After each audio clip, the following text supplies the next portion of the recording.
நம்ம இன்றைக்கி என்ன செய்ய போகிறோம் தெரியுங்களா? சுண்டல் குழம்பு செய்ய போகிறோம். அது போகிறதுக்கு முன்னாடி மறக்காமல் சப்ஸ்கிரைப் பண்ணுங்கள், லைக் பண்ணுங்கள். வாங்க எப்படி செய்யலான்னு பார்ப்போம். இப்போ அடுப்பு பற்ற வச்சுக்கலாம். இப்போ எண்ணெய் ஊற்றிக்கிறேன். எண்ணெய் காஞ்சிடுச்சு. வெங்காயம் போட்டுக்கலாம். மஞ்சத்தூள், மல்லித்தூள் எல்லாம் ஒன்றாவே போடுறேன். நல்லா வணக்கலாம். இப்போ குழம்பு பொடி போடுறேன். வணங்கிடுச்சு. நம்ம இப்போ ஆஃப் பண்ணிடலாம். இதை ஆறின வாட்டி நம்ம அரைச்சிக்கலாம். இப்போ இது ஆறிடுச்சுங்க, நம்ம அரைச்சிக்கலாம். அடுப்பு பற்ற வச்சாச்சு. குண்டா காஞ்சிடுச்சுங்க. இப்போ நம்ம எண்ணெய் ஊற்றிக்கலாம் தாளிக்கிறதுக்கு. இப்போ கடுகு போட்டுக்கலாம். இப்போ வரமிளகா போட்டுக்கலாம். சின்ன வெங்காயம்,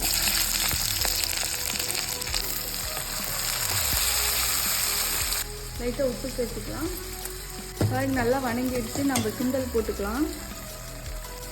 சுண்டலில் கொஞ்சம் உப்பு போட்டு வேக வச்சு எடுத்து வச்சுருக்குங்க.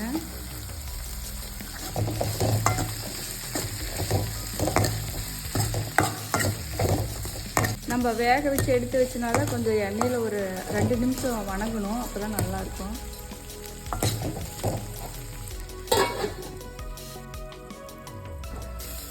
பாருங்க நல்லா வணங்கிடுச்சு.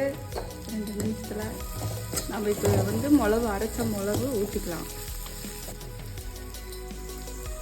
இப்போ நம்ம கொஞ்சம் லைட்டாக தண்ணி ஊற்றிக்கலாம். தக்காளி வணக்கிறப்ப போட்டுக்கலாம் உப்பு. அப்போ இது தேவை கொஞ்சமாக லைட்டாக போட்டுக்கலாம் உப்பு. ஒரு 5 நிமிஷம் கொதிக்கணும். மூடி வச்சிடலாம். இப்போ பாருங்கள் 5 நிமிஷம் ஆயிடுச்சு. நம்ம எடுத்து பார்க்கலாம். பாருங்க நல்லா கொதிச்சிருச்சு. நல்லா எண்ணெய் தெரிகிற அளவுக்கு நல்லா கொதிச்சிருச்சு. இப்போ இது பாருங்கள் நான் ரெடி ஆயிடுச்சு. நம்ம அடுப்பை ஆஃப் பண்ணிடலாம். இப்போ நம்ம இதை சர்வ் பண்ணிக்கலாம். இது மேலே ஊற்றி